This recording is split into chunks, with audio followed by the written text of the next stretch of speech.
दोस्तों, अभी आप देख रहे हैं जादुई जंगल और समय की सुरंग भाग 2, the secret of time tunnel. पात्र आदित्य। अब जंगल का रक्षक सोनाली, बुद्धिमान और साहसी बबलू।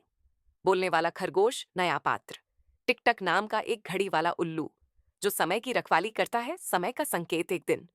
आदित्य और सोनाली को फिर से वही गोल्डन बेल चमकती दिखी। बेल से एक घड़ी की आवाज आ रही थी। टिक टॉक, खतरा पास है, समय बदल रहा है। दोनों फिर से बबलू के पास भागे। बबलू बोला, ओ नहीं, समय की सुरंग टाइम टनल खुल रही है। अगर वो खुल गई तो भूतकाल और भविष्य का संतुलन बिगड़ जाएगा। टिकटक उल्लू से मिलना बबलू उन्हें लेकर गया, पुरानी पहाड़ी की चोटी पर। वहां मिला एक बूढ़ा उल्लू जिसका नाम था टिकटक। वो समय की रक्षा करता था। टिकटक बोला, एक बुरी आत्मा क्रोनोस समय की सुरंग से निकलने की कोशिश कर रहा है। अगर उसने कालकुंजी पाली तो पूरा समय चक्र उलट जाएगा। कालकुंजी की खोज, कालकुंजी को ढूंढने के लिए उन्हें 3 जगहों से होकर जाना था।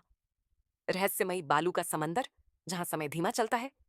उल्टा जंगल, जहां हर चीज उल्टी होती है। भूतों की घाटी, जहां पुरानी आत्माएं घूमती हैं। पहली मंजिल, बालू का समंदर। समंदर के पास कदम रखते ही सोनाली बोली, अरे, हमारी परछाई उलटी चल रही है। वहां रेत के अंदर एक रेत का शेर निकला जिसने कहा, सिर्फ वो ही कालकुंजी पा सकता है जो खुद को समय के हवाले करे। आदित्य ने अपनी घड़ी निकालकर रेत को दे दी और रेत अलग हो गई। वहां से निकली कालकुंजी का पहला टुकड़ा। भूतों की घाटी, वहां उन्हें उनकी पुरानी यादें दिखाई गईं, उनकी गलतियां, डर और असफलताएं। लेकिन दोनों ने एक दूसरे का हाथ पकड़कर कहा, हम अपने अतीत से डरते नहीं, सीखते हैं। भूतों ने रास्ता छोड़ दिया और मिल गया दूसरा टुकड़ा। क्रोनोस की वापसी। अब सिर्फ तीसरा टुकड़ा बचा था। लेकिन तभी क्रोनोस प्रकट हुआ।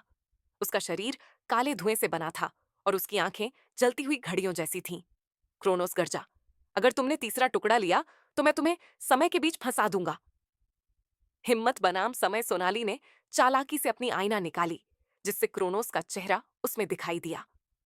क्रोनोस अपने ही डर को देखकर कांपने लगा। आदित्य ने झपट्टा मारा और तीसरा टुकड़ा ले आया। जैसे ही तीनों टुकड़े जुड़े, पूरी जंगल में रोशनी फैल गई।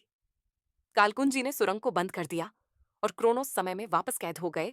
ए ओवर समय फिर से सुरक्षित। टिकटक ने कहा, तुम दोनों न सिर्फ जंगल बल्कि समय के रक्षक भी बन चुके हो। अब तुम जब चाहो समय में यात्रा कर सकते हो, लेकिन ज्ञान और नियत के साथ। और उस रात आदित्य और सोनाली वापस अपने बिस्तर पर थे। उनकी बेल अब एक नई आवाज कर रही थी, टिक टिक। अगली कहानी का समय पास है। अगला भाग। क्या आप तैयार हैं भाग 3 के लिए, जिसमें शायद वो भविष्य की दुनिया में जाएंगे या कोई और जादुई रोमांच?